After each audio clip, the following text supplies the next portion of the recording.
Roll call, please. Commissioner Elaine Barton, Here. Commissioner John Mungy, Here. Commissioner Patrick Blees, Here. Commissioner Eric Brenna, absent. Commissioner Rick Geldman. In a few minutes. Commissioner Cameron Muhick Here. and Commissioner Andrew Weiss, Here. Council Member Lisa Wong. Here. And Staff Member Brandy Howe. Okay. Sounds good, thank you. Do we have to adopt the agenda, approval of minutes? Should we adopt the agenda first? Sure. Okay. I'll make a motion to adopt the agenda. Elaine, anybody who's I'll second? second. Patrick? All in favor? Aye. Aye. All right. Approval of minutes. Approval of October 6th Planning Commission minutes. Any questions on the minutes? I do have one correction, Okay. and this is a universal one, and that is on all the motions and voting, it has, the voting aye is 7-0. We had one member absent, so the voting was 6-0. And that's on all of the paragraphs where there were votes.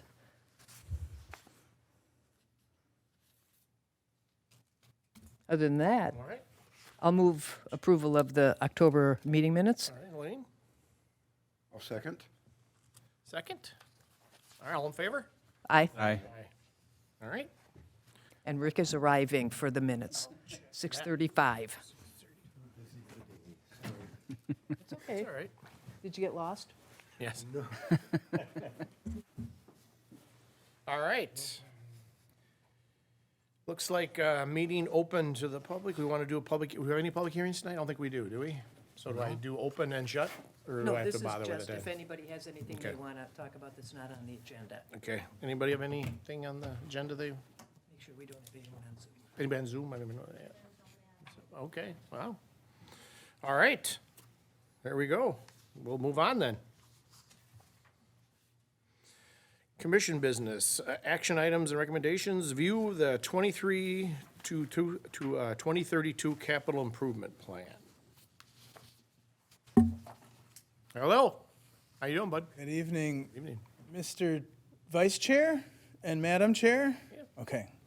And members of the commission, I'm Morgan Dolly, your city engineer, for my annual visit to the Planning Commission to review the capital improvement plan update. Those of you who've been on the commission previously may recall that the city engineer will visit and review this plan with you.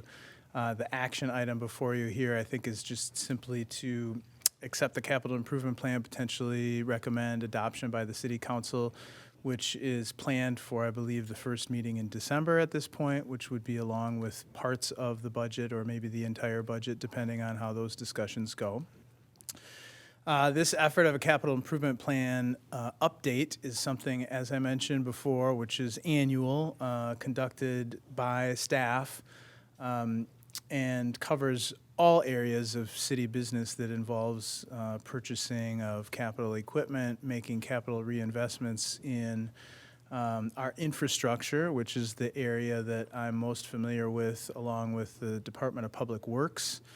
And so, in together with Finance Director Dan Winnick's direction and City Manager Frandl, Public Works had begun, and I came into the equation to look at not only just kind of maybe what you're most familiar with or remember from past reviews with the Planning Commission, the map of potential future projects within the city, but also, again, I think this is probably the most comprehensive deep dive that we, from a staff standpoint, have done with the capital improvement planning effort that actually is also probably the most forward-looking, which is, it's now intended to be a 10-year look forward capital improvement plan. So 2023 to 2032 is the general 10-year time frame that we're looking at. Now, as Finance Director Winnick would say to you, and this has said to the City Council, these capital improvement plans are not meant to be written in stone. They are meant to be revisited and updated on an annual regular basis.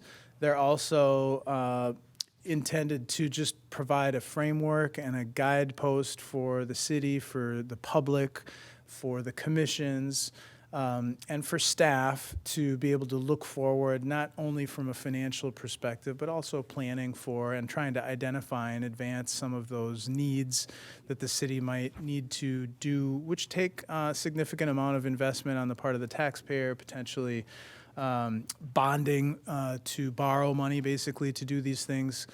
And most of the things that I've been involved in over the years have been these street and utility improvement projects.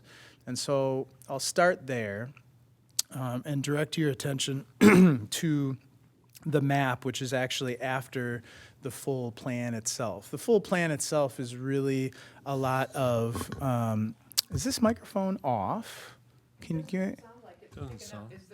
It's, the green light is on, yeah. Maybe I just need to speak louder. You That's, need to eat that. that's mic. awkward, but okay. If I, Pretend you're a superstar. yeah, to tend to not be looking at you, I apologize for the lack of eye contact. But The map up on the... can you share that that page of the packet? It is page 27 of 31 in the packet. 27 of 31 in the packet. And before I go into the maybe just explanation of what we're looking at here, I should mention also that in addition to crunching the numbers, looking at things like inflation, which there has been a fair amount of in the construction industry over the last 2 years especially, we're also just looking at the philosophy behind how we're trying to approach or attack some of the infrastructure needs within our community. And we are starting this year, within this 10-year plan, we're preparing for and starting a slightly modified approach to addressing streets and utilities within our community, recognizing primarily the fact that the city has made very good progress on its streets and utilities since the first project of kind of the most current version of a capital improvement plan, which has included street and utility improvement projects. And that started back in 2014, following a lot of discussion in 2012 and 2013, which was the very kind of first beginnings of a pavement management program, asset management tracking in terms of quality of our underground infrastructure, trying to keep track of things like water main breaks and the condition of our underground utilities like televising sanitary sewer. The needs that we are seeing now, almost 10 years into that effort, are shifting from underground utilities to above ground and more pavement oriented improvements, I think. And so while we still have some areas for larger every other year street and utility improvement project areas which are still on the map and still within the plan, over the course of these next 10 years, and probably when we finish some of these areas, we expect, Public Works and myself expect, that we will see fewer, larger, more intense projects similar to what we have seen in 2014, 2016, 2018, and 2020, which are, again, streets and utilities. And we're going to focus some of the investment from a capital reinvestment standpoint away from replacement of underground water main, underground sanitary sewer, storm sewer, and try to shift into streets, sidewalks, above ground types of improvements, knowing that we've made some good progress. If you look at the overall map and the overall condition of where we have problems with water main or where we have some deficient or failing sewers, as we complete these last few larger project areas within the next 10 years, there will be fewer of those things left. We will still probably be looking at some water main replacement or some sanitary sewer lining on a regular basis to address similar things we've seen, but it'll be slightly less aggressive approach. It will be smaller projects. It might be standalone projects that aren't combined with street improvements where we completely reconstruct the street. And we also have, as we've kind of tracked this over time, now we have, if you look at a percentage, I guess, of our total road mileage, which is about 45 miles worth of roads within the city, we have more roads that are conducive to less expensive, less invasive improvements. So what I mean by that is less than a full reconstruction where we completely redo the road and it's almost like it's a brand new road from scratch. We can do things like overlaying the road and try to get, and we've done several of those over the years, we get another 10 or 15, maybe 20 if we're lucky, maybe 25 if we're really lucky, years out of that road because they're in need of repair, they're in need of attention, but they're not falling into that category of needing full reconstruction. So we can get more mileage for our dollar, I guess, if you will, by doing that shift of approach or philosophy in terms of how we might address different areas through the city. Now, the odd years, as shown on the map, those will be the years where we'll see some of those few remaining large projects. So 2025 would be the next large project in and around the Casey Lake area, and then there's kind of a second phase of that project around the Casey Lake neighborhoods in 2027. That project area has been on the list since 2012, and it's just been the last one before we get there. And so we do have some needs there from a sanitary sewer standpoint. The roads are certainly in very bad condition and past the point where it makes any sort of sense to do an overlay or a minor rehabilitation road or minor rehabilitation improvement, excuse me.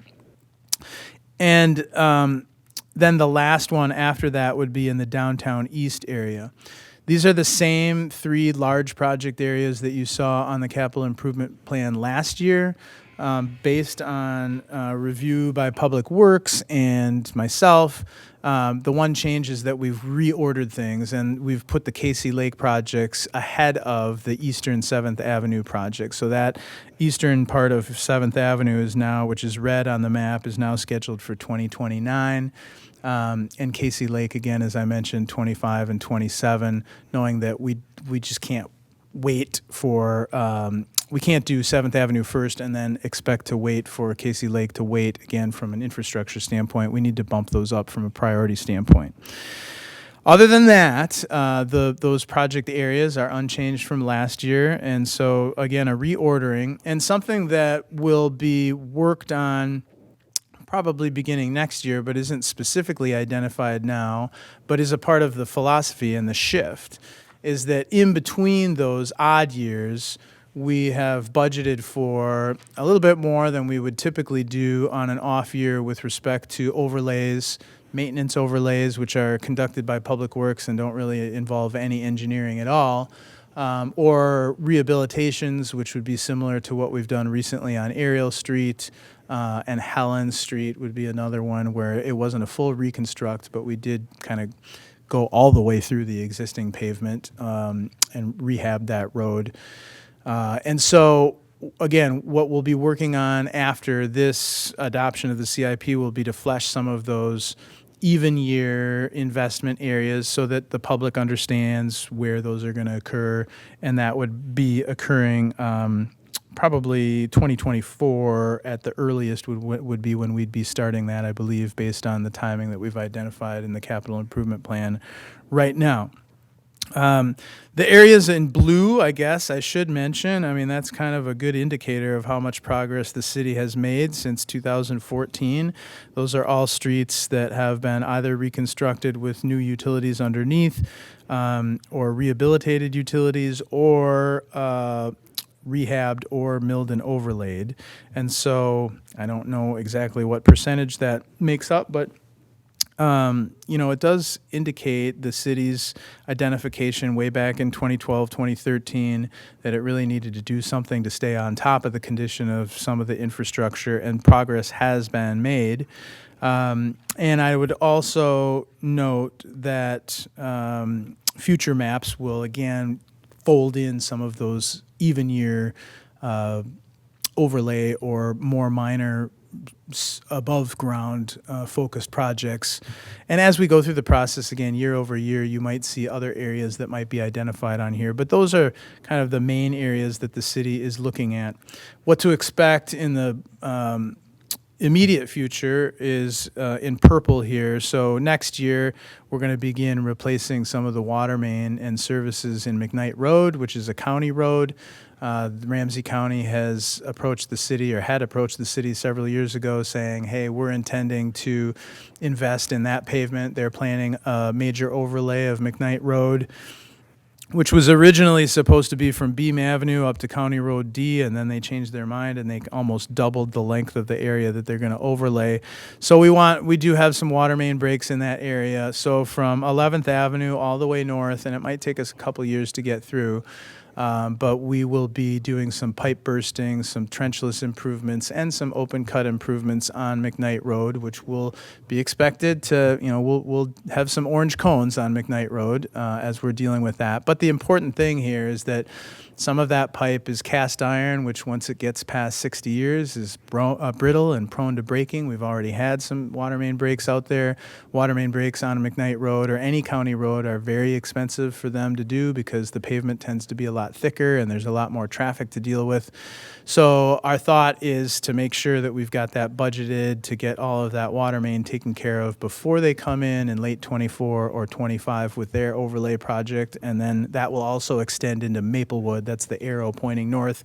We do serve portions of Maplewood with our drinking water system. And so we'll be continuing that work north all the way out of the city of North St. Paul into the city of Maplewood, up to County Road D.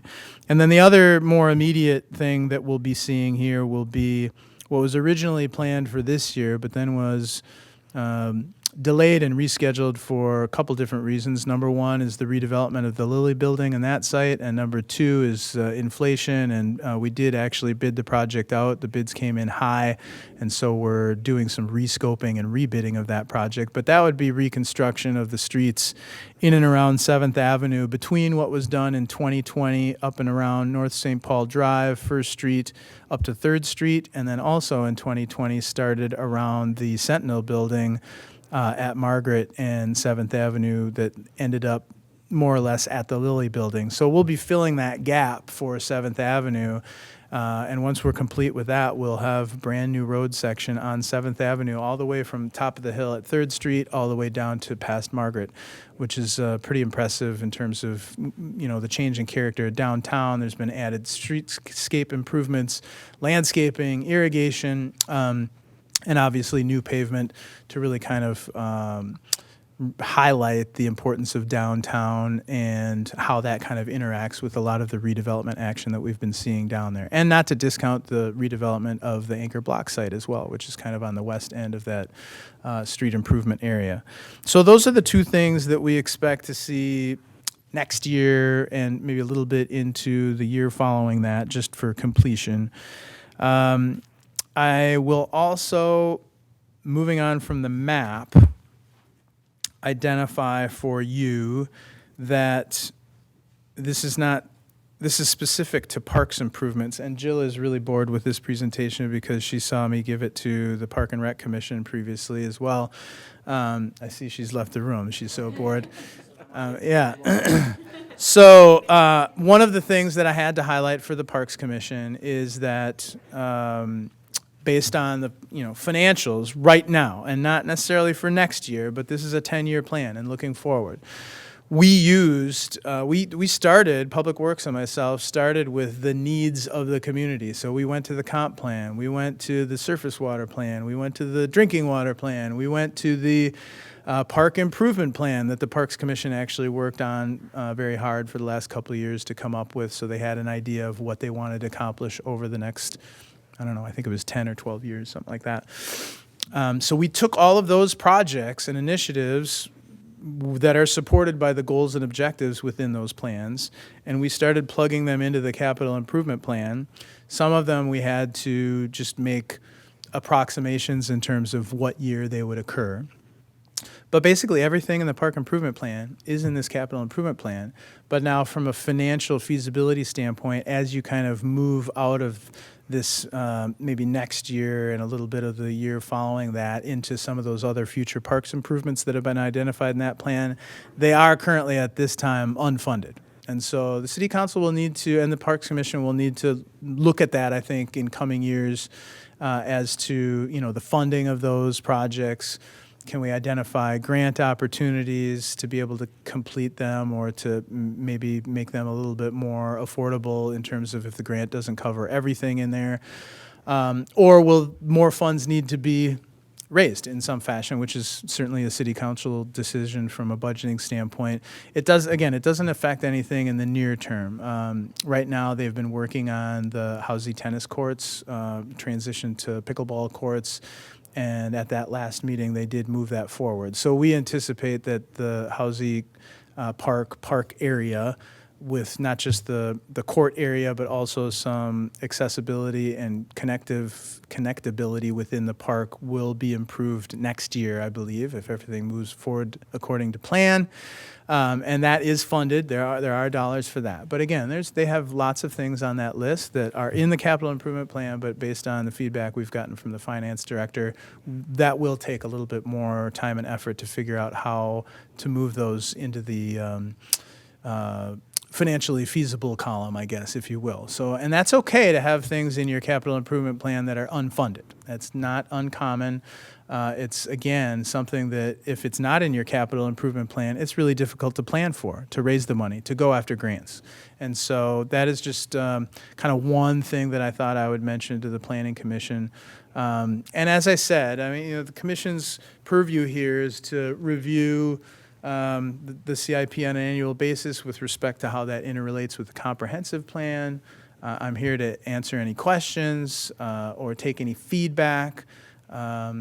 And happy to do that at this time. And as a reminder, I think the potential action here, which I don't have in front of me to read to you, but I believe it's to consider this for a recommendation to City Council. The 2023 to 2032 capital improvement plan recommendation to the City Council for adoption, which again, as I mentioned, is I think anticipated the first meeting in December. I think all we really need to provide the council is just an opinion or our finding regarding the compliance with the comprehensive plan. And of course, Okay. all of the other supporting, I'll call them supporting or implementation plans that go along with that, like the park improvement plan and all, redevelopment master plan, all of those. But we don't need to recommend No formal action, okay.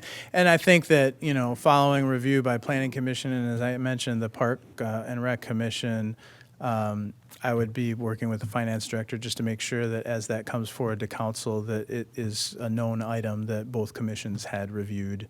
So again, I'll stand for any questions the commission might have at this time. Thanks, Morgan.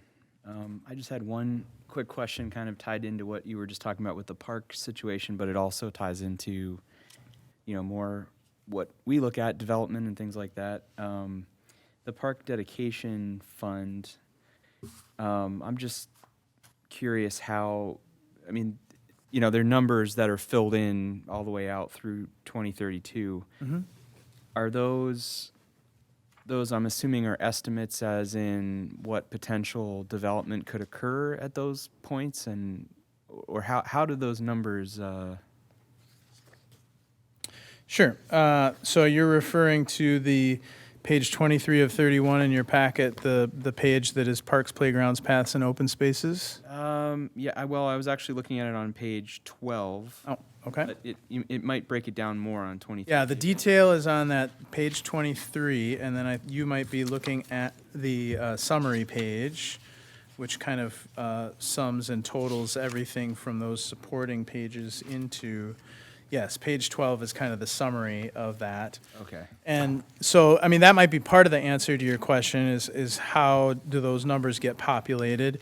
And if you look at page 23 of 31, you can see the actual individual parks or, park projects that, again, we took these straight out of the park improvement plan. The park improvement plan had estimates in there, and they were adjusted for inflation. There's an assumed inflation here that kind of adjusts all of the things that get plugged in 2023 dollars as they move forward through the 10-year plan. And so that's how those year-over-year totals, column totals, support that summary sheet on page 12. There are two separate sections, and these are just categories and sections that have either always existed or exist in the current format for the plan as provided by the finance director to Public Works and myself to work within. So the top section is parks and trails and walking paths. I'm sorry, trails and walking paths, and then the second section is more park improvements specifically. Some of the things also, one of the questions I had at the Park and Rec Commission was there's a few smaller items in 2023 that are identified, and those are things that Public Works already kind of had on the list for minor park maintenance. They're not significant major capital investments in a couple few, repairing some irrigation and things like that. But the ones that are larger and kind of standalone, and you can see how they kind of are spread out over the years, those are straight out of the park improvement plan. Okay. So, but in order to get the money into the park dedication fund, you're collecting that from development projects and other things like that, right? So the numbers we're seeing here are basically saying we would need to have that amount in order to fund whatever that project is that, right? It's not necessarily guaranteeing that money will be there, or is... Correct. Well, so, and the city council makes the funding decisions on any sort of project, really. I mean, I think that what the finance director is illustrating here on page 12, if you look at the blue highlighted line within the parks, playgrounds, paths, and open space section, that's a fund balance projection. It's not a prediction, but that's based on existing funding amounts and then also kind of seeing what happens over time as you subtract out some of these projects, if these projects were to be done. And so you can see that the overall fund balance does go into the negative, and that's, I think, what is driving the finance director's observation that, right now, without further evaluation by the city council, potential interfund loan or identification of other funding source, not all of these projects as they're represented right now could be constructed. There's just insufficient funding at this time. Got it. I can't speak specifically to all the funding sources that drive into that fund. Park dedication, which might be identified through development agreements, is certainly one of them. I don't want to speak out of turn, but I believe that the city council does maybe set aside or authorize or identify some general fund or general levy dollars that can be identified on an annual basis that might fall into that fund. There may be other decisions by the city council on a project-by-project basis, which might find fund or identify funds from other portions of the city as appropriate to make some of these projects happen. But right now, in terms of straight fund balance projection, without that sort of discussion or a little bit more in-depth evaluation on a project-by-project basis, that's what we're seeing right now. Okay, perfect. Yeah, thank you for the explanation. That makes a lot of sense now. Other questions? I had some comments and questions. Let me first just ask a question, because I got an email from one of my neighbors, because they've been out painting our street on Burke Avenue. And so he went out and talked to the folks who were painting it, and they said there's a big water project scheduled on Burke. And it occurred to me, I thought, well, so I looked in the plan, and I thought, oh, well, maybe that's on there. And it wasn't. So I'm just, now the timing of when things get plopped into the plan, I guess, would be my question. Well, regarding so that yeah, one. I think I can answer that, potentially speak Maybe I to just that. didn't see it, and it's in here. Well, and so part of the answer here is that not all things that we see within the city are city-initiated projects or efforts. Now, in that area, in the vicinity of the Gateway Trail and Burke Avenue and down in that area, there is something that the Watershed District is looking at. It's several years out. They're only in very preliminary stages of evaluating what's going on in that area, which part of that evaluation includes identification of underground utilities. So they're probably doing a lot of survey. They're probably having the utilities painted and trying to pick that up so they have a better understanding. The very short version of trying to explain what they're looking at is, as I understand it, using watershed dollars, not city dollars, which is nice, but to be able to provide some flood relief that would be primarily focused in the 36 and McKnight area and also parts of downtown during really extreme, like 100-year flood kind of events, which it seems like they happen more than 100 years, but by statistics, they can't, but it'll certainly help even in non-100-year flood events if it is completed. They don't know if it's feasible yet, and they don't know exactly where it's going to go or what they're going to do. But the idea is to work with the redevelopment on the Goodrich Golf Course and the golf course itself. Maybe it's not redevelopment, maybe it's just the golf course. But the golf course has several improvements planned with respect to reuse of rainwater for irrigation, for example, and potentially creating some basins down there which can be used for flood storage in extreme situations, but also can be used in normal situations to pull water out of for irrigation on the golf course. And what it would do is in the area of the Urban Ecology Environmental Learning Center, which is that green blob west of McKnight, south of 36 and north of South Avenue, it would be kind of like an overflow interceptor pipe, a big pipe, like a pipe you could probably drive a car through. But it would, when the water got high enough in an extreme rain event, the water would kind of move from the Ecology Center area west into the golf course area. And there's a lot of design that would need to go into that and a lot of dollars of investment that would need to go into that. Last I heard, so this summer we met with them just to get an understanding of what's going on, and they're looking at spending at least 2, maybe 3 years of preliminary design and feasibility evaluation. So that'll be something that we'll look forward to hearing from them, like is there a preferred alternative? Is it on Burke? Is it along the Gateway Trail? We don't know exactly, Okay. but it's in that vicinity. Okay, thanks. And then I wondered about on page 19 of 31 on the community center. Does that include some of the costs that are recently been talked about for some of the, well, actually some of the more major costs for essentially rehabilitating the building? Well, if Jill were here, she might be able to speak to that. I can't answer that accurately. I do know, just based on council meeting discussion, that there are several things that they want to do in there, and I don't know line item by line item exactly what they are. I mean, HVAC is. You're talking about page 19? 19, Yes. 19 of 31? Yes. Okay. So it looks like they I have saw not the been H- scheduled, or a dollar amount has not been listed for any of those. Yeah. But you're looking at So that would roof, be when the council HVAC. looks Yeah, at it? exactly. So I don't think that the clarity exists right now to be able to put them in the plan. Okay. But I know that those discussions are active, and it could be that they would happen in the near term. I just don't, it's not something that I'm exactly involved in.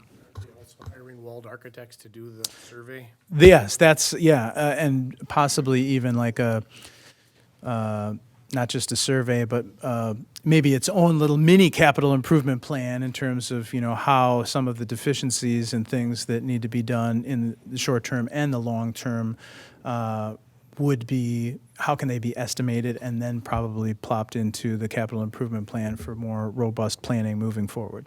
Okay. And then let's see if I can find it on here.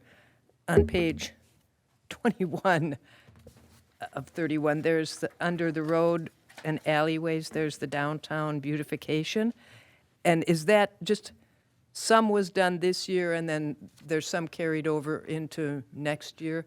Yeah, I think I know that one. Did you say 20 or 21? I said 21. 21 roads and alleys. Yeah, beautification. Yes. So, so some of that was identified in 2022 and we. A little bit might even have been done, I think. Yes, so they're out there. It's not quite done right now. They've got some of the irrigation sleeving in. I think some of the irrigation is in. We're waiting for it to be finished and approved before they blow it out for the winter. And then some of the plantings went in. There's going to be a warranty, and we're going to have to see how many of those plants survive the winter. But we do expect that all of that should be mostly done by the end of this year. And yes, you're right. So those dollars, although it's shown split over 2 years, I think most of that will probably be spent in calendar 2022, and it's exactly for that. So those were streetscape landscaping improvements that were all originally planned for in the 2020 Sentinel project, but based on funding constraints at that time, they had to be delayed. But now we're finishing So that that's up now. kind of the thing that happens when you look at things annually. You have to adjust Correct. the Yeah. reality of where you are. Correct. Okay, on 20, we got my little list here, 23. Oh, go ahead. It's a related question. Okay. Does that, the beautification downtown, does that include things like racks and benches and stuff like that? So it may I can't say specifically. So the original plan did have benches, bike loops. There might have been some other stuff, and those areas were always identified on the plan. The thought is that and I think I remember the bids came in favorably. So if there's some leftover money, we might be able to go purchase some things in the short term, again, maybe next year, and be able to start filling that out with respect to some of those amenity areas that are, behind the curb, but maybe not like right in the middle of the sidewalk. But yes, so those things are intended. I don't know exactly if those dollars will go to that, but I think we certainly want to get them in as soon as we possibly can, because they've been planned for several years. The street is pretty much done, and so now would be, and we've got people living there, now would be the time to get it done. So that would be one of those things that if it doesn't get done next year, try to remember to get it into the following Yeah, year. I'm certain that Public Works will do as much as they can as funding allows, as soon as they can. Yeah. Then I'm, I'm sorry, if- Elaine. Didn't mean to No, no, interrupt, no. but I didn't want to go on to another no, subject. I'm and glad you did. Come back. I think it's on page 23. 30, oh yeah, under the parks, where, it's the fourth item listed. And this is just something I happened to notice as I was reading through it. It's the pavilion maintenance, but there's also a pavilion at Colby, and it's not listed. And it's been, gosh, that one was built, I think, in 2012 or even earlier. So it probably should be on the list for maintenance. I yep. know this is maintenance. And these notes are not intended to be a full description of the scope here, so I will check with Public Works to see if they're, that- yep, yeah, and I think that's a good one to, and that was one of those that, as I mentioned before, I wasn't really involved in. It was already filled out by the time I got involved. It was something that they had already been planning on. So it could be that Colby's already in there, or maybe that needs to be identified as a separate improvement moving forward. I can't say for sure, but I'll let them know that that was a comment of the One Planning of those Commission. comments. And then I also wondered, is there anything in here that has to do with the wayfinding plan? Because we also have a wayfinding plan regarding signage, including welcoming signage and signage along the gateway and the, entrances to the town, and we haven't done a lot on that. And I just didn't spot anything if it's there. I saw park Right. signs, but that wasn't a wayfinding matter. I want to say that I thought I remember seeing something, but I trust that you did not see it. And so, You could have missed something, Morgan. yeah, well, I think what I'm going to need to put that in the bucket of I'll need to check with Public Works. If it's not obviously saying wayfinding plan implementation, for example, that's probably something that needs to be continued to look at and identified and then funded. I do know that it seems to me that there are some minor things like a sign here and there that, get done with available funding, but in terms of like a large-scale implementation, that may be something that needs to be looked at moving forward. Well, I think we would want to start doing that if it's ever going to get completed. And now that we have more development downtown and even along the gateway, it would be nice to start work on that, and we're doing the streets. You know, Like we've talked about it as being something that would be, fit in with, other projects and as opportunities arise. right. But there was an initial schedule for it, but of course, that just never actually came about. But I think we probably want to take that one off the shelf. Right. We did take, some of the things that the planning, Brandy had sent me, kind of the planning commission's, I don't know what you called it, the priority efforts. And just one thing that I remember off the top of my head was kind of a revisioning of the Sepulveda corridor. And so that is in here. I can't remember what year, but, so we also, it's not just identification of needs in terms of hard construction, but that would be something, whether it's WSB or somebody else, a consultant would need to take a look at that. Yeah. And so, yeah, those things are in there to the extent that we could find places for them. But Yeah. I'll look into the wayfinding, and I'll mention Colby Pavilion as well. Then there were a couple, one question, the Snowy project. Does that have potential implications as well? I know this year, the council allocated money like to purchase at least a mold, that's sitting out in front of City Hall now. And it just made me wonder, is that the kind of thing that is going to need to be incorporated at some point in time as well? I don't know that there are any other specific plans, but it just popped into my mind. Maybe Lisa can help. Sure. I think it's something that can be discussed amongst the Arts and Culture Commission, but I know, they're kind of at this point doing just small projects that can be done very easily in a year, and they're doing it on a kind of a year-by-year basis, it sounds like at this point. But I can see how, maybe in a few years they would really want to be able to have a mural or something like that. So maybe certain projects that are over a certain dollar amount, but yeah, their funding would mostly probably start coming from grants.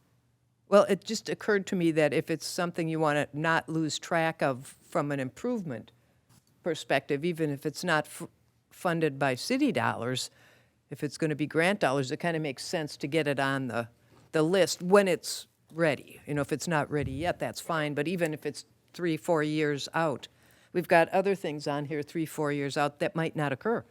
Yeah, I think that's a great suggestion, and I'll Maybe the take it back council to- can add that when you actually adopt it. But, and then the other thing, it's kind of related, but in the comprehensive plan, there is a short-term priority to develop a downtown park master plan. And there's also a priority to develop a plan for all parks to become compliant with ADA. And I just think that those things need to be referenced somehow. I know there's a plan for doing a probably temporary, type open space next to Sidewinders there, but I don't think that's permanent. And I just think if we want these things to happen, we need to start planning for them. And I just think putting the planning piece in this capital improvement plan keeps the ball rolling and keeps focus on a couple things that are really important. We have had development downtown. We've made improvements in parks. We're going to have to go back to some of those improvements and make them accessible. And we just need to have a plan for doing these things. So that would be my feedback to both our council liaison and Morgan, if you're going to give feedback to the council. Yeah, so the downtown parks master plan is included in here.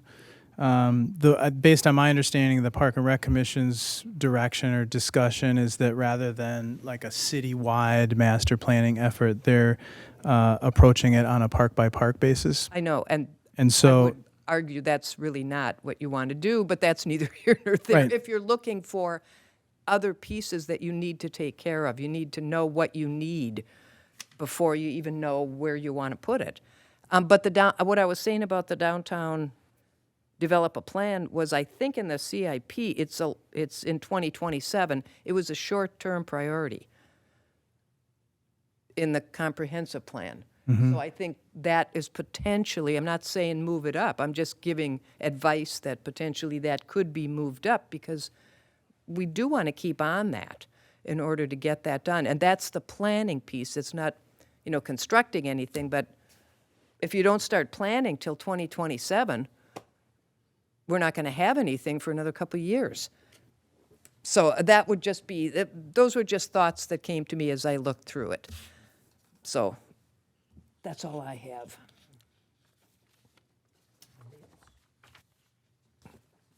All right. Good. Thank you, Morgan. Well, we do want to make a finding. Stay up there for that then? Well, no, he doesn't need to. Thank you, Morgan. But we just need to, give our little Be opinion. available for any questions. Thanks. All running out the door. Our opinion to the council, essentially. So I guess the consensus would be that it is consistent. Yeah, do we need to do a formalized motion in that? No. I didn't think we did. Nope, we don't. That's what I'm saying. We just need to kind of document our consensus. I think a couple of your comments, Elaine, were really on target. I mean, good kind of clarifications and understanding this is a living document, Right, obviously. yeah. So, yeah. Exactly. But I think it's pretty comprehensive, which is, And I like the format. I must say, I really like it. yeah, I expect everyone who's sitting here could figure out different priorities Oh, yeah. relative to it, but it's Yeah. very comprehensive. And I But there are also really some, when covers a lot I'm of looking ground. at the comprehensive plan and you look what we've done, you start thinking, okay, let's not lose sight of Yeah. this. Let's Let's hop on this and not Yeah. keep pushing this one out, because it's been pushed out Mm-hmm. for quite some time. I guess the only question I would have, and maybe Morgan, this comes back to you, is this intended then to become a annually looked at plan? And then it gets tweaked? Absolutely, yeah. That's what I thought. Yeah, so, it's most important that the next year and maybe the next couple of years are generally kind of, if you want to use numbers, like in the 90% probability range.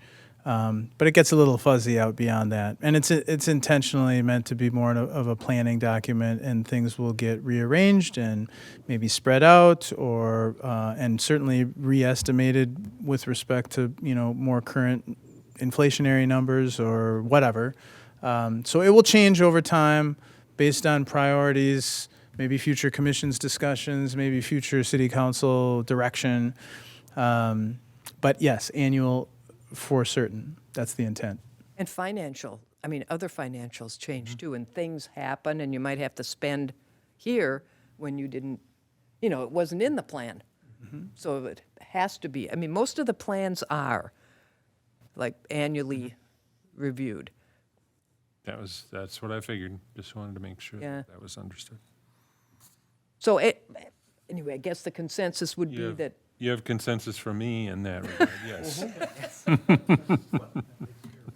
I'm just trying to get there so Yep. poor Morgan can head out. So consensus that it is in compliance or consistent with the comprehensive plan. Generally consistent, we'll put it that way. We know it's gonna be changing. Yeah, Consistent. yeah. Okay, All right. All right. thanks, Morgan. Thank you. So we go on to old business, which is sign ordinance modifications continued. Is that, any more of that coming up? Oh, yeah, there she comes. I want to introduce our intern Ryan. You don't have to come up yet if you don't want to. He's assisted with the memo and putting the PowerPoint together, so I just wanted to, Oh, hi, Hi. welcome. and I don't know why this isn't working for me. Here we go. I just touch microphone and the screen comes on. That's kind of unique, isn't it? All right. Oh, look, it's working perfectly. Okay. That's the problem. Touch the mic again if it'll work. It's not. Can you see anything down there? What the heck? Well, we really don't need it. So if you recall from the last meeting, we talked about two issues related to the sign ordinance, and that was the non-permanent freestanding signs and the multi-tenant signs. So we kind of looked at it a little bit more, and in terms of the freestanding signs, the temporary signs, we kind of outlined 4 different topics of action items. Oh, now my computer stopped working.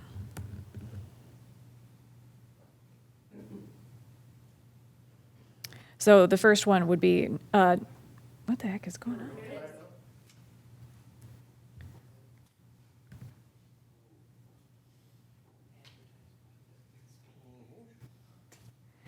I made that my screensaver on purpose. I thought they might like that.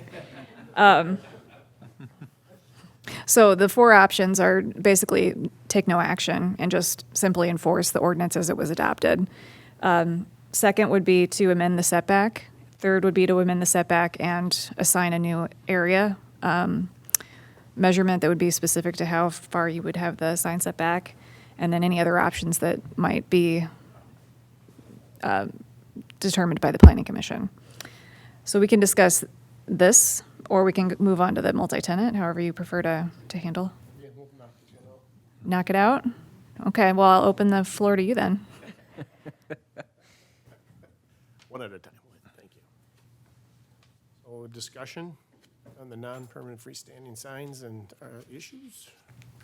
Any So, item 2 and item 3 on the packet, page 29 and 30 of the packet, is it potential, looks like it's a potential that both of those could be amended? Right. So one has to do, you guys probably talked about this last month when I wasn't here, so. Oh. We did discuss it a little bit last month. A lot on that one. I think that the only question I have is, because it's not in context of the ordinance, there's a I do have the ordinance if you would like to take a. look at 5-foot it. setback on this first one, and then there's a 3-foot setback on the other, and I'm curious what the difference is between those two.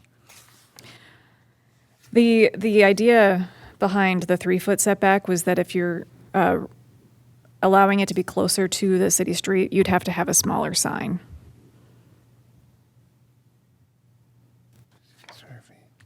So what we're proposing is a limitation of no greater than 16 square feet. Right?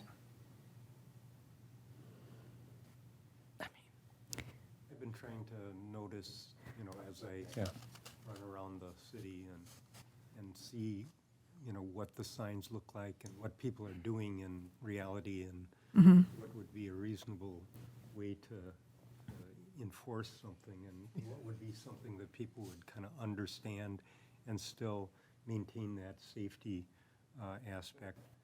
To me, the small signs, and I think small signs is 3 square feet or 4 square feet, somewhere in that ballpark. Up close to the curb isn't a major hazard. No. And I think people do that fairly frequently with,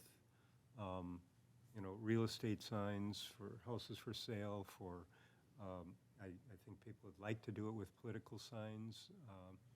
Haven't seen a lot of them that way, but garage sales and just a variety of things like that. And the larger signs, those are the ones that I think cause an issue when it's close to the curb. And I would take under number 3, and I would modify it slightly. So it would be something like the sign shall be set back no less than 10 feet from the curb or street, period. And then if smaller than 4 square feet, non-permanent freestanding signs shall be set back less than 3 feet seems like more distance than we want. I would say that 2 feet is okay, you know, and maybe radically 1 foot, but probably 2 foot is a fairly good compromise in my mind in terms of, you know, Yeah. people putting the signs out. It's plenty close. At least what you see now. Yeah. And that we'd get good compliance and maintain the safety that we're looking for out of this kind of a ordinance. Yeah, well, when I think of small, I think of something more along those lines than 16, or, you know, possibly 4 by 4. That's getting pretty tall. So the example, the one picture there, everybody thinks that one's okay, though that size and the I don't placement know of it? what size it was even, but yeah, I mean, and you can see. When you it's a look at the good 2 picture here, feet. yeah, Yeah, it's that's probably the 3 square foot that I'm thinking of, you know, a lot. So the, in the yeah, distance away from the curb. the typical garage sale size. Yeah. Yeah, they're not really very large. I guess what I'm puzzled by is why on item 2 of the packet, we talk about setback 5 feet, and on item 3 of the packet, we talk about setback. I think those are 2 options for dealing with, Correct, yeah. they're So- not, That's what I was trying to get a grip on. Yeah, so it's currently written to have a 10 feet setback regardless Okay. of the, if it's freestanding, permanent or non-permanent. Okay. You got to be 10 feet back. But we found that, city in and of itself is doing some of these signs closer to the street. So the mayor has asked that we take a look at it and see if it still makes sense. I did a lot of driving around and looking, and I really didn't see a lot of signs that awfully close to the street. I did see a lot of them kind of where you would expect them to be, and I don't know if they were 10 feet or 8 feet or whatever number of feet they were, but it was like I didn't see a proliferation along the curb. So I think it just happens at certain times when there is something being advertised. And what, right It happens now- after big hailstorms. Yeah, 'Cause exactly. there are construction signs all over the place. And actually, I saw And a they're lot right of near the those. curb. Well, I did, but Yeah. what I saw was some of them back and Yeah. some of them right by the curb. And I Yeah. thought, that's so weird. It was like almost half and half. And some of them are just a little more flimsy, too. The ones that go right by the curb tend to be the flimsier ones for some reason. But anyway, I mean, I'm okay with that. I like Did you say 4 square feet? I like Rick's modification. Well, Rick said, So that'd be like a 2 by 2, that's oh, not, sorry, 4 square feet and then setback 2 feet. Got it. Yeah, yeah. yeah. I am all for that. The only question I have is, do we need to have a proviso in there that says something to the effect of, you know, as long as they're not creating an obstruction to vision hazard or something like that? I think Well, that should be that's- retained from the other option. Not visually obstructing motor vehicle operation, I Right. think is It's 2 by still a good 2. idea. It's 2 by 2 unlikely. probably won't. It's unlikely to do that. You And never- there's also something in here regarding the vision triangle earlier in the, Right, I think it's Section. covered from that perspective. yeah. Yeah. So if we make that 4 instead, and then 2. So picking the area amendment, and then just, you would just delete the reference to that under setback in the amendment. Okay, and what about the visually obstruction? You wanted to keep, I think it is covered elsewhere. so you don't want to include that? I don't think it has to be in this location. I don't think for a 2, I agree with your concern in that regard, it should be in, but I think it's elsewhere in the ordinance, if I remember As right. long as it's covered there. Well, the visual triangle, that's in the zoning ordinance. Yeah. So it's covered in zoning, and this is a thought we had separate. it in here too, in the general regulations somewhere. It might be, let me take a Not peek. obstruct traffic. Just a general overall, no sign can do that. Found it at one point recently. Yes, you did. I can't remember where it was.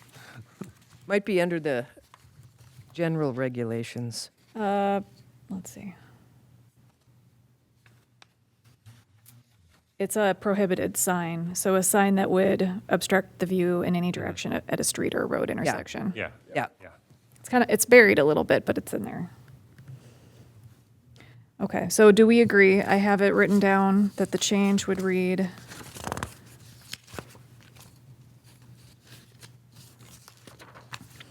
the sign shall be set back no less than 10 feet from the curb or street, period. If smaller than 4 square feet, non-permanent freestanding signs shall be set back no less than 2 feet from the curb or street. Okay, we all agree on that? Well, Okay. Okay, question on that. We say maybe perhaps that signs greater than 4 square feet should be set back 10 feet, and signs less than 4 square feet should be set, that way we're kind of, Clarity. for clarity purposes, right?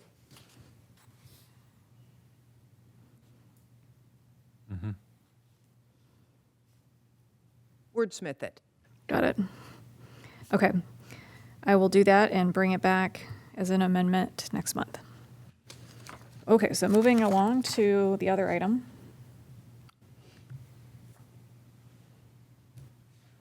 I'm surprised you're still here, Morgan. Just Enjoying the, taking notes so I remember the comments. Follow up on that. okay. Now you're scaring him. Now you made him leave. Well, you don't have to leave. This is going to be really exciting. Signs are boring. Okay, so our multi-tenant signs, we had 2 issues that we identified. The first one was that there was a contradictory provision that we didn't catch in the ordinance when we drafted it. So we didn't take a ton of time to revise this particular section, the multi-tenant signs, when we did the update.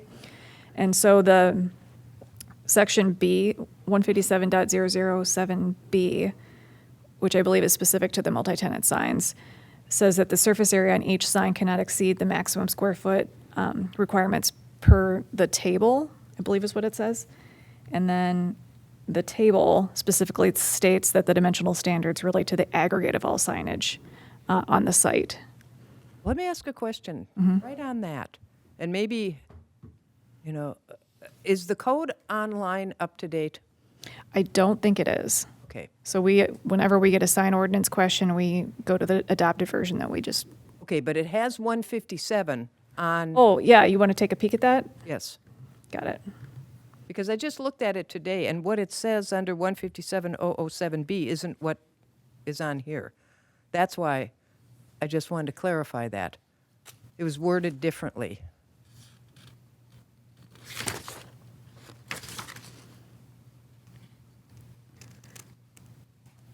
And where am I, okay, in the paragraph?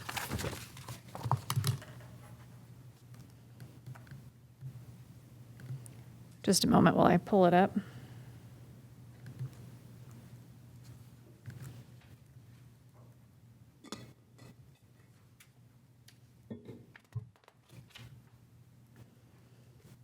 Now I've forgotten where we even keep the sign ordinance.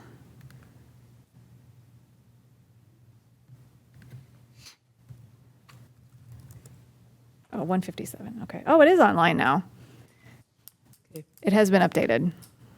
Well, like I say, what it says for 157.007B, it talks about the total surface area of all individual signs on the buildings shall not exceed the maximum square footage, which is the aggregate sign. That's why I thought maybe I'm not reading something right here. And it's just one of it doesn't matter because I think we need to change it anyway, but I don't think we have to necessarily do anything with, well, maybe we do have to do something with referencing the chart. Well, it would seem that the options presented are essentially establishing a 20% rule Right. per tenant, which means you could create a 20% rule for the building facade as a whole, for the aggregate, but I don't think there's reason to do that. Yeah. You don't need both. Except we do have a total in the chart. Yeah, we do. I wonder if it might not make enforcement a lot easier if they did, if it were separated. So there's enforcement for individual tenants. Yeah. And, you know, they've got the 20% or whatever it ends up being. And then the site as a whole has As its. also, you know, and that would deal with the pylon sign or whatever. It's almost like the building signs, the individual signs become like we've done temporary signs. What do you know, mean by where it? you can have this plus that.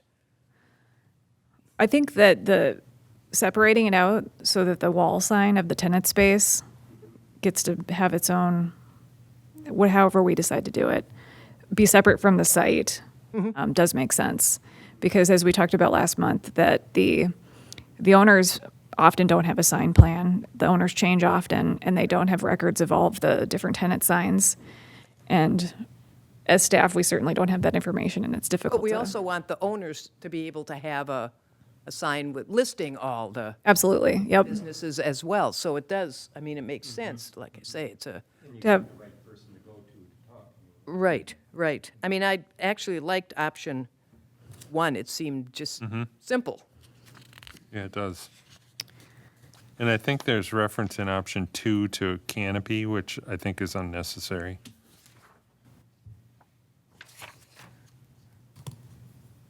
I think I agree. Option 1 seems I think. pretty straightforward. Yeah, it just seems really straightforward to me. And then it talks about all other signage yep, just has to go by the chart, which, by the way, the chart is 157.005C, not 4C. let's take a look at that.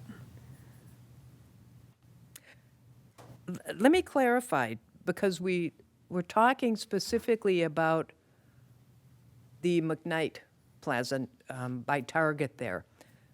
And bullet 1 under A talks about one wall sign is allowed for each street upon which the building has frontage.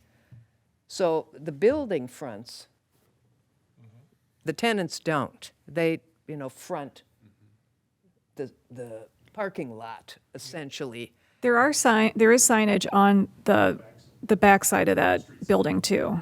No, I know there is. What I'm saying is, for each occupant, one wall sign is allowed for each street upon which the property, so everybody could put every tenant could put a sign along on the wall, correct? Sure, so in this case, because that is a corner lot, each property or each tenant could have 2 signs in my interpretation. And the 20% doesn't apply to that. Well, that would need to be clarified. I think that the 20% would be per wall surface, not a total 20%. So it would or would not apply to the frontage along 11th. I'm saying that A1 would allow for each tenant to get 2 signs, assuming that there's 2 streets. I'm just asking about the wall. Do we want, is there any limit on how much signage can be on that wall? How much 20% of that particular wall. the street facing. That's what I'm saying, because the second one talks about the wall surface for each individual tenant. One is talking about, it's not a part of their building necessarily, their tenancy. It just happens to be facing the street. So I just want to know. Well, in this case, it would be the tenancy potentially, because they could have 2 entrances. Or they don't necessarily have an entrance, but it's, No, I don't know how much clearer to say it.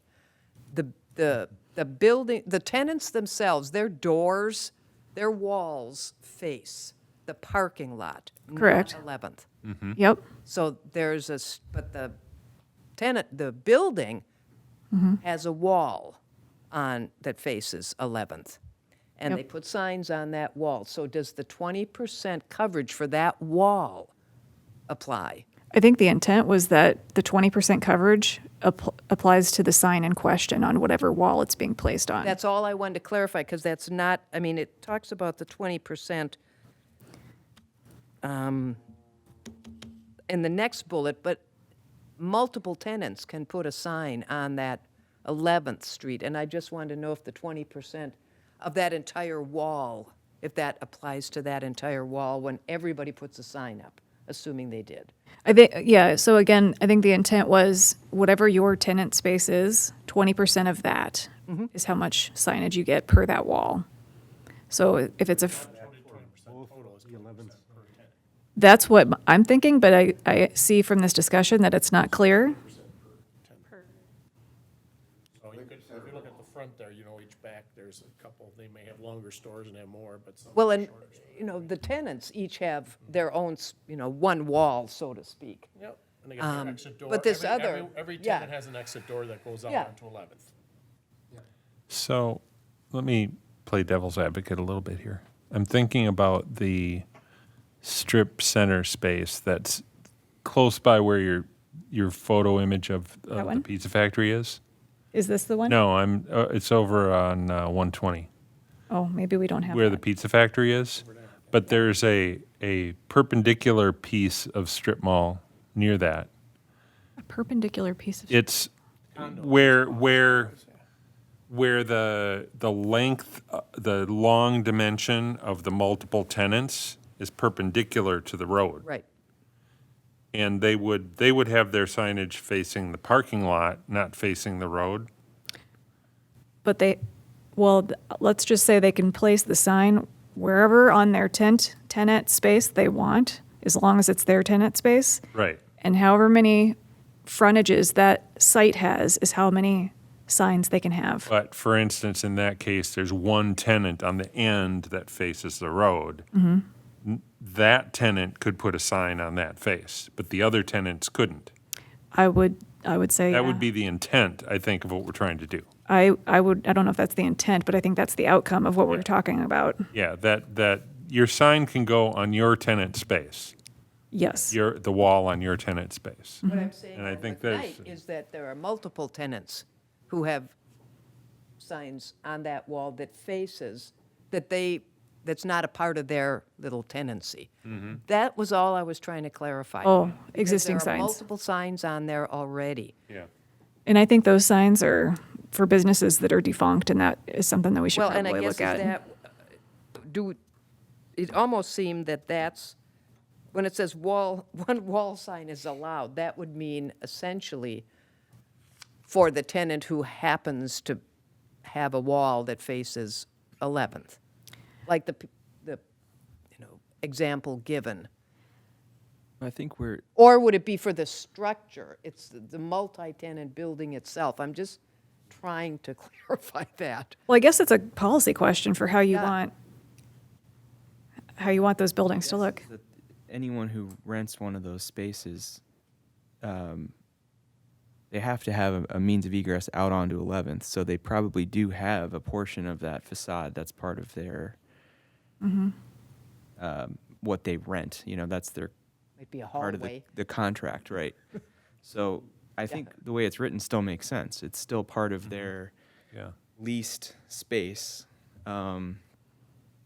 So I don't see it as having an issue, specifically for the one you're talking about, that they still have a leased frontage on both sides of that building. And the way it's written makes sense to me, that it says, as long as it's 20% of their leased frontage, then we're good. I think the key there, the portion that says on the exterior wall area of the space the tenant occupies, I Right. think is key language. I think that's Occupies. really important. Since this is something that is a minor bone of contention, can we run it past the city attorney and see what they feel like would be the interpretation of this and what the possible interpretations could be? Well, I suggest that we just rewrite it until it makes sense, and then after that, we still need to have a city attorney take a peek at what we believe to all have the same consensus on.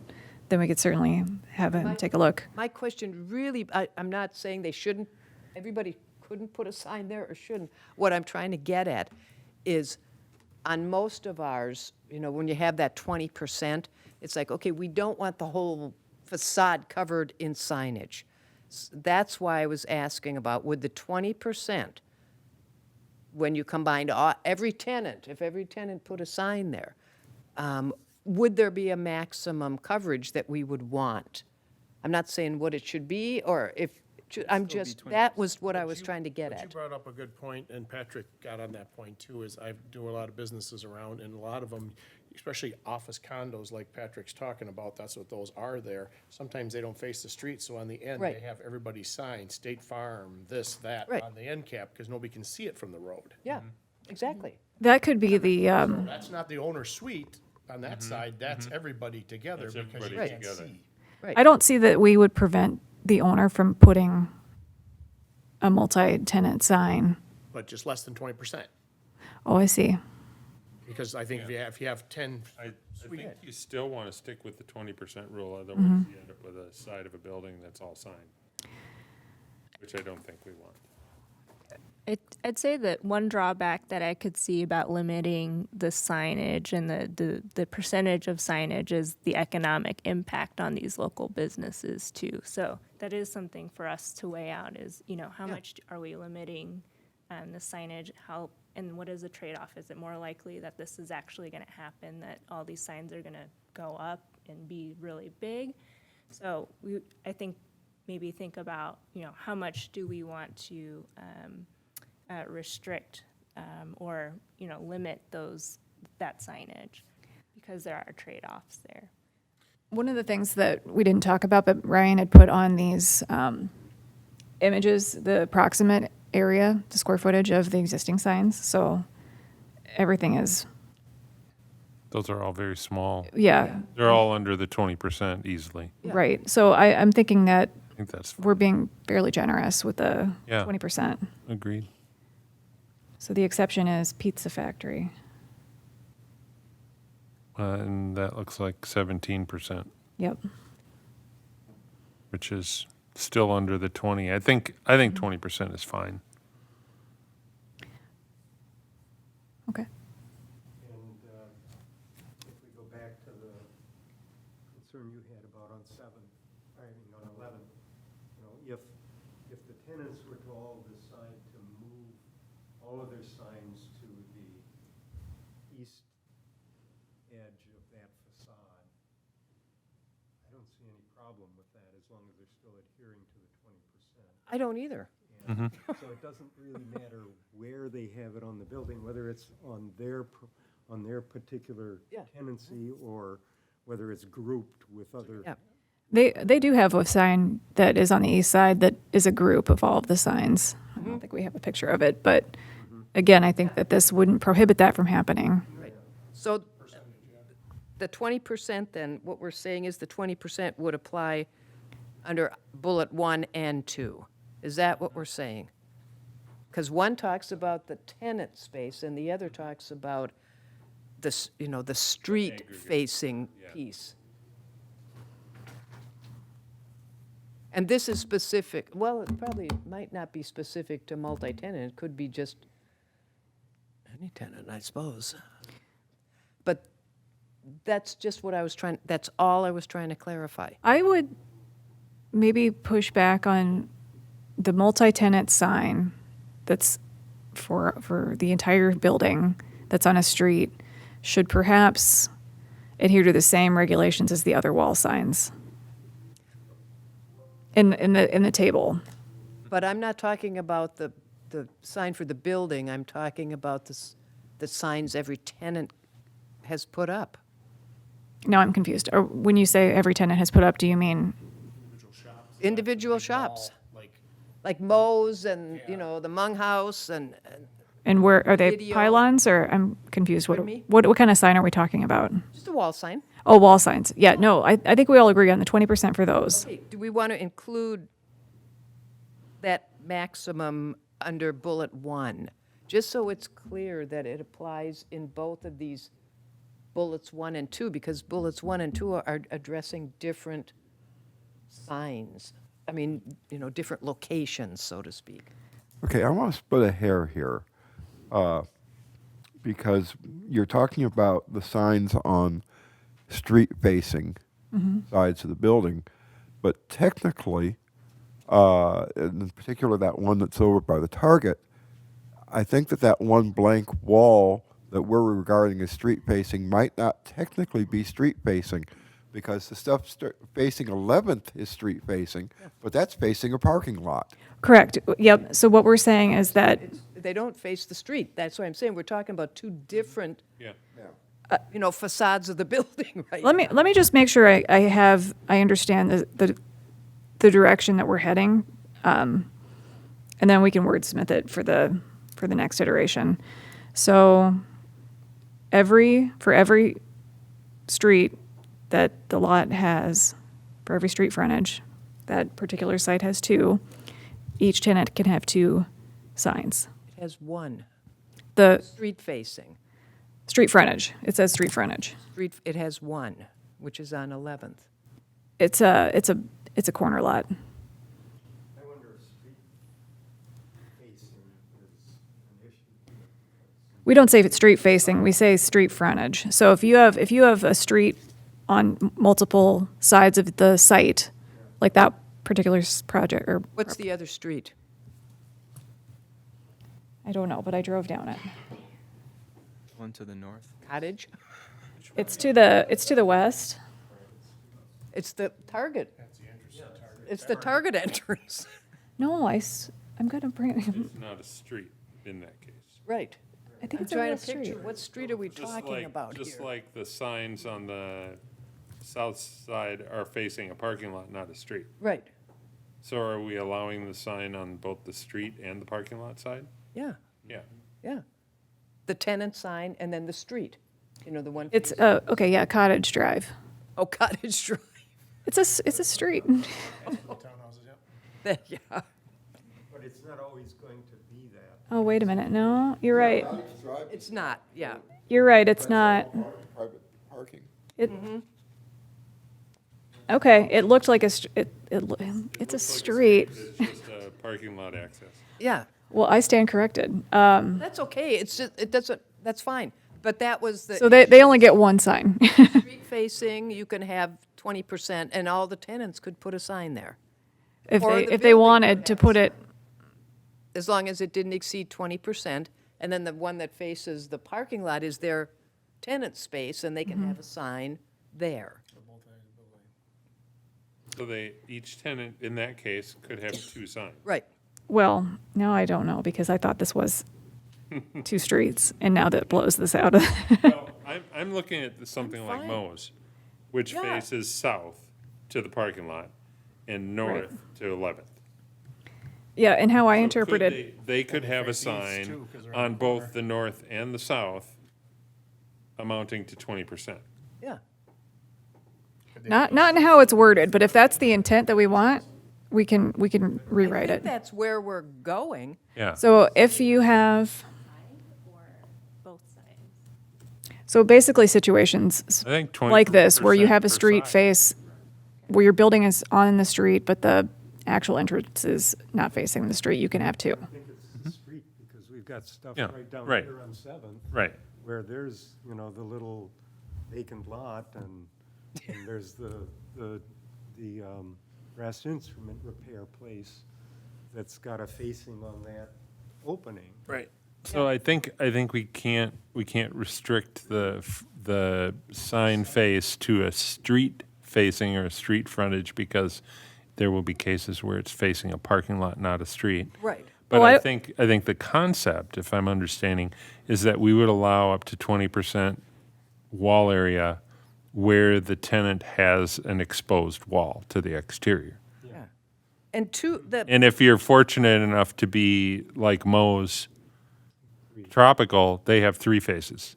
They could, in theory, have 3 signs, if we follow that rule. Okay. So it has nothing to do with the street. It has nothing to do with the street, it has to do with the face of the building. Did you get this way faster than I did? Exterior wall face. Yeah, I think, sorry to cut it, but Come on up.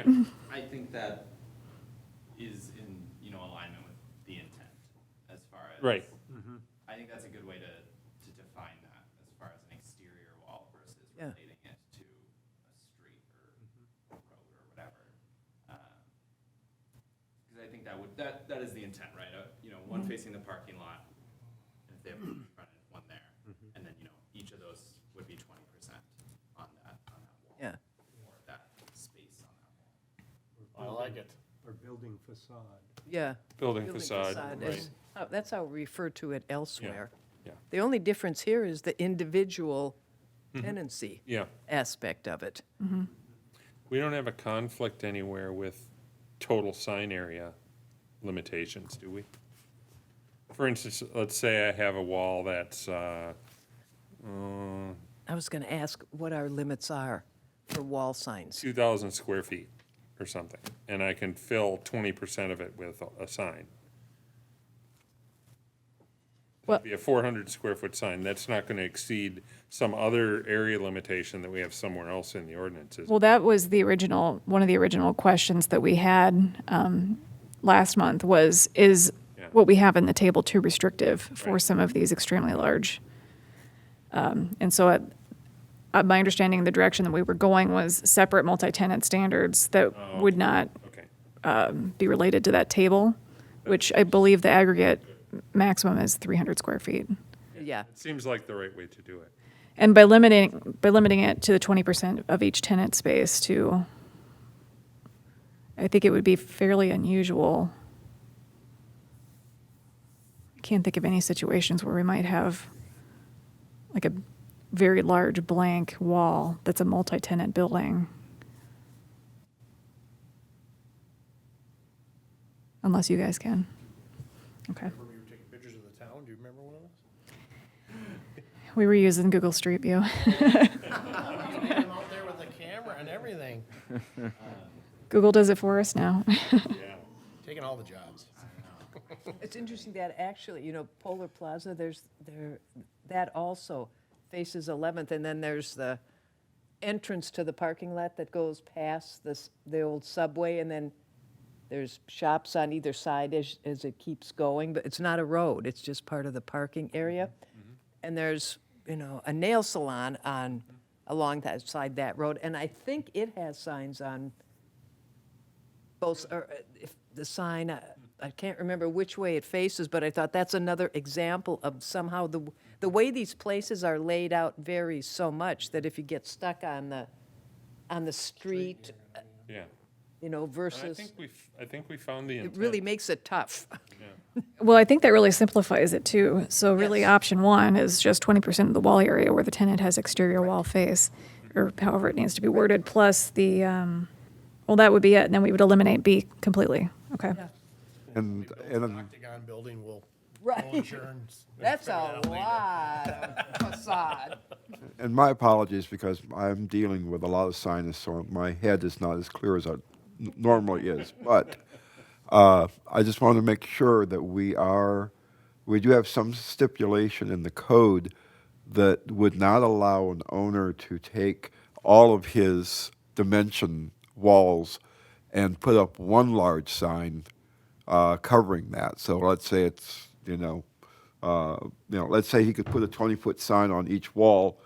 We have something in there that says he couldn't put up one 80-foot sign on one wall because he has 4 exposed walls, right?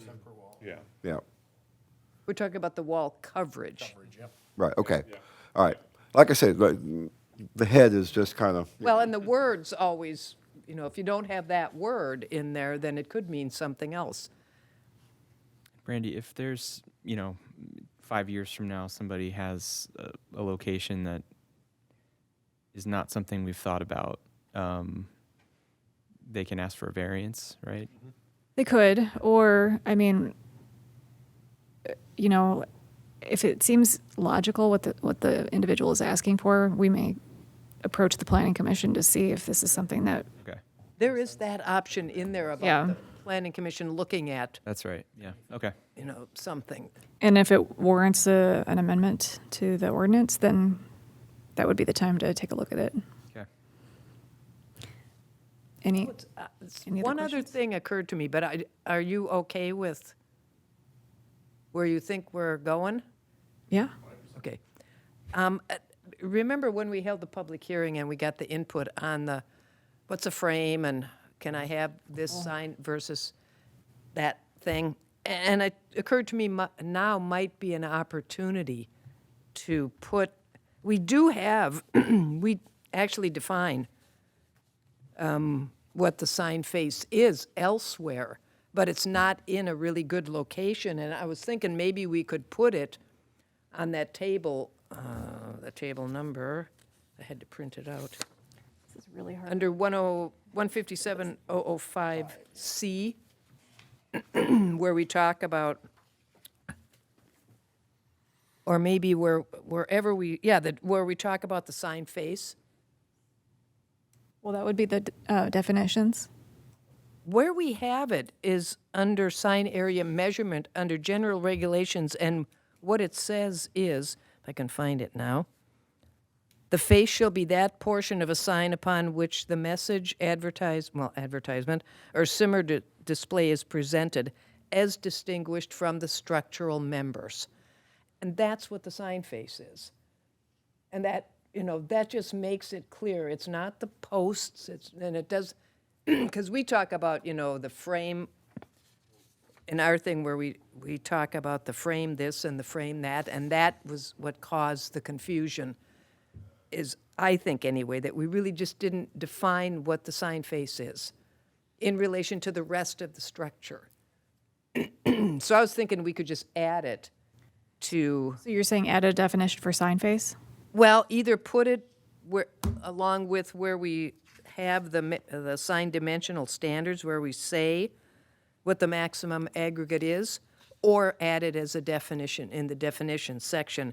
Where it is right now is under 157.004 A3. It's the second sentence. And it applies to every sign, not just a double-sided sign, which is why I thought it doesn't belong there. Oh, I see. So B3 is the definition, right? Yes, I'm sorry, B3, it's that second sentence. So move that second sentence of B3 up to the definitions. Either the definitions or put it, as part of the language that introduces 157.005C, the sign dimensional standards. I would suggest it makes more sense to put it with the rest of the definitions, because that's where that individual It's is okay with looking me. for it. I just think if somebody's looking for dimensions, stick it there. They might not look at the definitions. Oh, I'm thinking about the user now. Yes, technically, it probably should be in the definitions, but why not explain what it is there? Because we use the term, the sign face. it could be both places. So you'd have it in the chart or the table Sure, plus. that would be okay, too.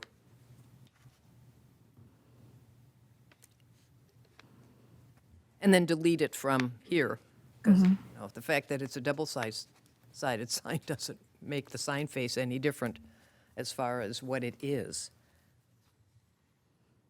Yep, that sounds good.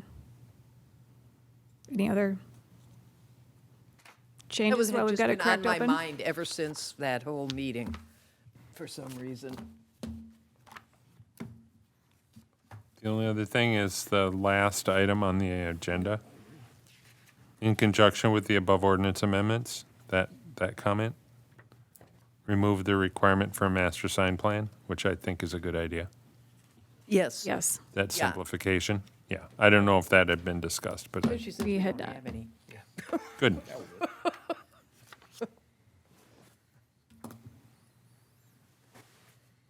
And if you really think about it, I wonder, with the work-live proposal for the Lilly building, if that would be considered a multi-tenant building. Oh, what Yeah, a mess. Sure, Yikes. sure it would. I think so. Well, thank you, appreciate it. All your hard work. All right.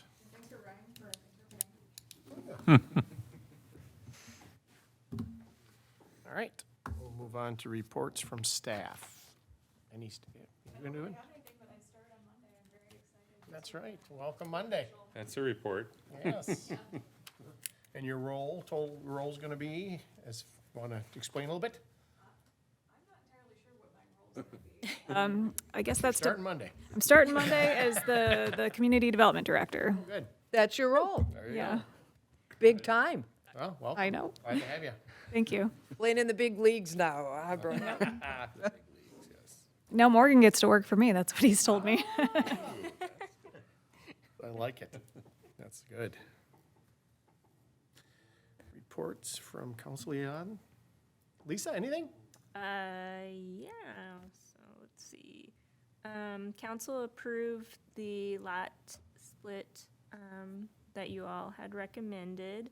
And then the other thing is we also approved the amendments to the comp plan, the text amendment, and the building heights as well.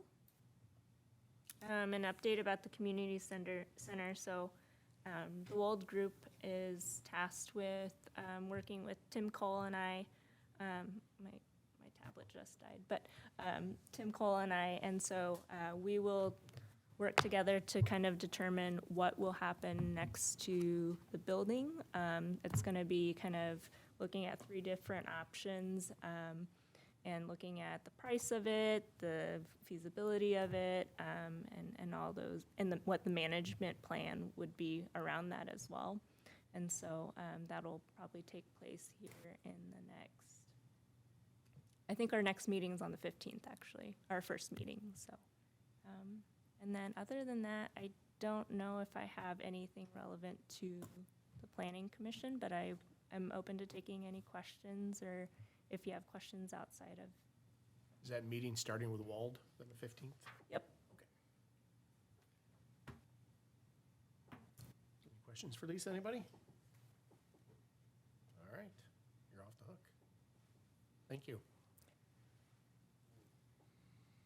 Andrew, anything, sir? I have nothing for tonight, no. Rick? Just a couple of observations. One is, I ran by the Shifsky property today, and I saw there's trees in, bald brick trees along the west edge of the property. So it looks like they're putting in a number of trees. Look like about 10 or so trees for along that area. That was good to see that happening. I also ran further along the gateway, and the east edge of the property still doesn't have the new fencing. There's a small portion of it, maybe 20% of it, that doesn't have new fencing. It's where their sand pile is. I don't know what has prevented that from happening. And the old fence is still there. I'm wondering if something can be done to encourage that to be completed. I think that'll make the whole, or at least that part of it, look a lot nicer.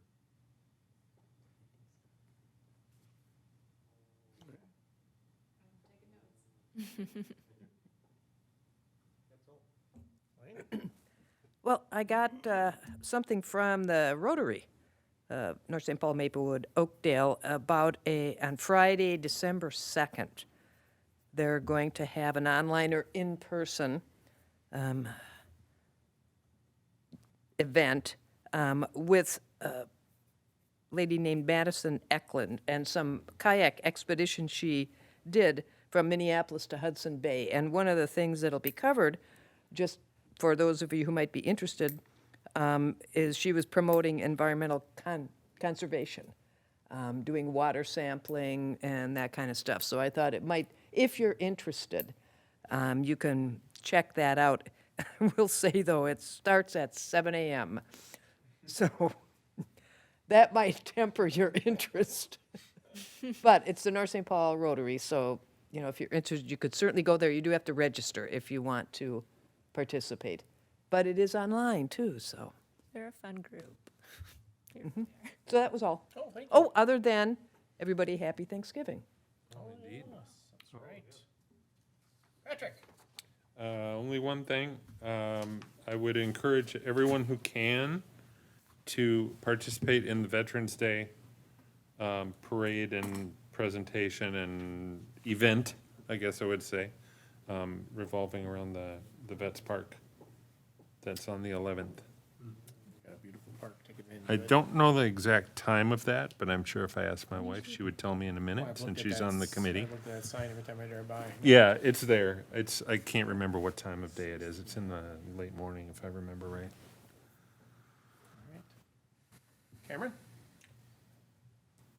One thing I can think of is remember everybody to vote next Tuesday. Indeed. Not everything, so, I move we adjourn. all second? A second. Patrick second. All in favor? Aye. Aye. Meeting adjourned at 8:12. That was pretty good time.